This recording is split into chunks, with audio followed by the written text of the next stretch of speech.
Iran ने अभी हाल ही में इंडियन चावल और चाय के आयात पर बैन लगा दिया है, जिससे डिप्लोमेटिक और ट्रेड कम्युनिटी में हलचल मच गई है। तेहरान की तरफ से बिना किसी ऑफिशियल एक्सप्लेनेशन के ये अचानक फैसला आया है, जिससे इसके पीछे के असली रीजंस को लेकर कई तरह के कयास लगाए जा रहे हैं। ये बैन ऐसे समय पर आया है जब ग्लोबल ट्रेड डायनामिक्स तेजी से बदल रहे हैं और देश अपनी स्ट्रेटेजिक पार्टनरशिप्स पर नए सिरे से विचार कर रहे हैं। क्या ये सिर्फ इंडिया के आयरेनियन कीवी इंपोर्ट्स पर स्टैंस का बदला लेने का तरीका है, या इसके पीछे कुछ और गहरे जियोपॉलिटिकल रीजंस हैं? दशकों से दोनों देशों के बीच ट्रेड टाइज काफी मजबूत रहे हैं, खासकर एनर्जी सेक्टर में। ये नया डेवलपमेंट भारत ईरान रिलेशंस में बढ़ती कॉम्प्लेक्सिटीज को दिखाता है और उनके बायलैटरल टाइज के फ्यूचर पर सवाल खड़े करता है। ईरान के ट्रेड एम्बार्गो के सबसे इमीडिएट ट्रिगर्स में से एक लगता है इंडिया द्वारा आयरानियन कीवी इंपोर्ट्स पर लगाई गई रिस्ट्रिक्शंस। पेस्ट इन्फेस्टेशंस की कंसर्न्स का हवाला देते हुए इंडिया ने ईरान से आने वाले कीवी फ्रूट्स पर स्ट्रिक्टर क्वालिटी चेक्स लगा दिए। ये मूव भले ही एग्रीकल्चरल कंसर्न्स से प्रेरित लग रहा हो, लेकिन तेहरान की तरफ से इसकी कड़ी आलोचना हुई। आयरेनियन अथॉरिटीज ने इन रेस्ट्रिक्शंस को नॉन टैरिफ बैरियर माना और आरोप लगाया कि इंडिया उनके कीवी एक्सपोर्ट्स को अनफेयरली टारगेट कर रहा है।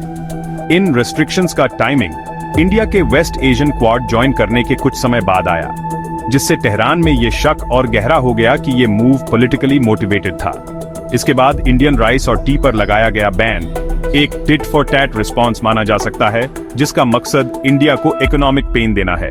हालांकि कीवी डिस्प्यूट भले ही इमीडिएट कॉज रहा हो, लेकिन यह जानना जरूरी है कि यह दोनों देशों के बीच ब्रॉडर जियोपॉलिटिकल टेंशंस और हिस्टोरिकल मिसट्रस्ट के बैकड्रॉप में हुआ है। भारत और ईरान का इतिहास लंबा और कॉम्प्लेक्स रहा है, जिसमें कभी क्लोज कोऑपरेशन तो कभी एस्ट्रेंजमेंट के दौर देखे गए हैं। यह रिलेशनशिप कई फैक्टर्स से शेप हुआ है, जिसमें shared cultural heritage, central Asia में स्ट्रेटेजिक इंटरेस्ट्स और मिडिल ईस्ट का एवर इवॉल्विंग जियोपॉलिटिकल लैंडस्केप शामिल है। शीत युद्ध के दौरान दोनों देशों ने नॉन अलाइंड स्टैंस अपनाया और बाइपोलर वर्ल्ड ऑर्डर के विरोध में कॉमन ग्राउंड पाया। उन्होंने कई मोर्चों पर सहयोग किया, जिसमें एनर्जी कोऑपरेशन और रीजनल सिक्योरिटी इनिशिएटिव्स शामिल हैं।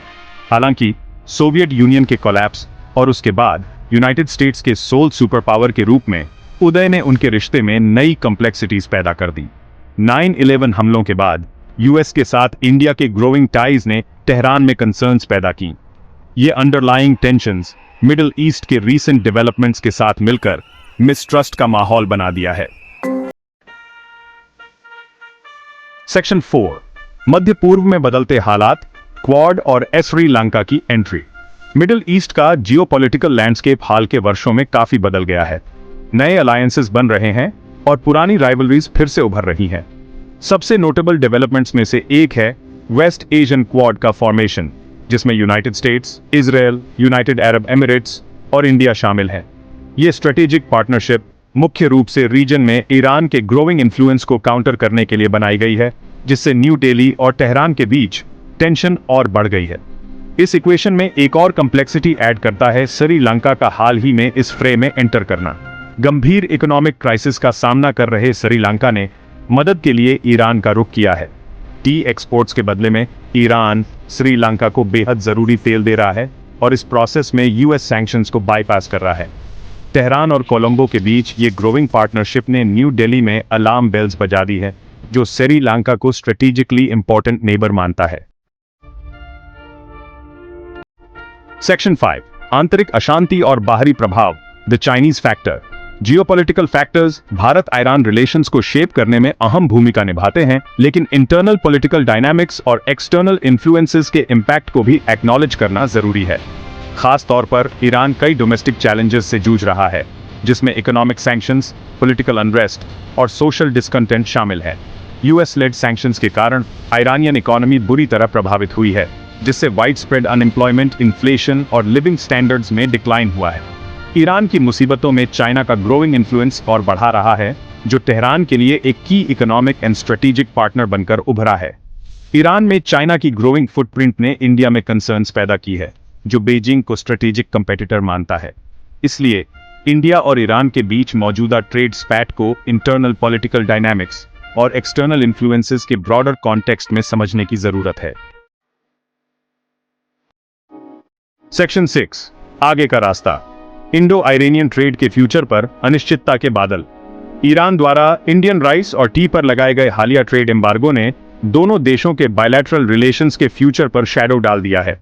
हालांकि इंडिया की इकोनॉमी पर इमीडिएट इंपैक्ट सीमित हो सकता है, लेकिन इस डिस्प्यूट के लॉन्ग टर्म इंप्लीकेशंस ज्यादा सिग्निफिकेंट हो सकते हैं। मौजूदा इम्पास भारत ईरान रिलेशंस में बढ़ती कॉम्प्लेक्सिटीज को हाईलाइट करता है, जो जियोपॉलिटिकल फैक्टर्स, हिस्टोरिकल बैगेज और इंटरनल पॉलिटिकल प्रेशर्स के कॉन्फ्लुएंस से ड्रिवन है।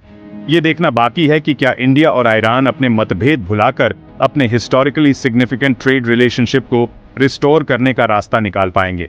इस डिस्प्यूट का आउटकम कई फैक्टर्स पर डिपेंड करेगा, जिसमें दोनों पक्षों की डायलॉग में एंगेज होने की विलिंगनेस और मिडिल ईस्ट का इवॉल्विंग जियोपॉलिटिकल लैंडस्केप शामिल है। एक बात तो तय है, मौजूदा सिचुएशन इंडिया और ईरान दोनों के लिए लूज लूज है। अगर आपको यह वीडियो पसंद आया हो तो इसे लाइक और शेयर जरूर करें, और ऐसे ही रोमांचक वीडियो देखने के लिए हमारे चैनल को सब्सक्राइब करना ना भूलें। अगले वीडियो में फिर मिलेंगे, तब तक के लिए अलविदा।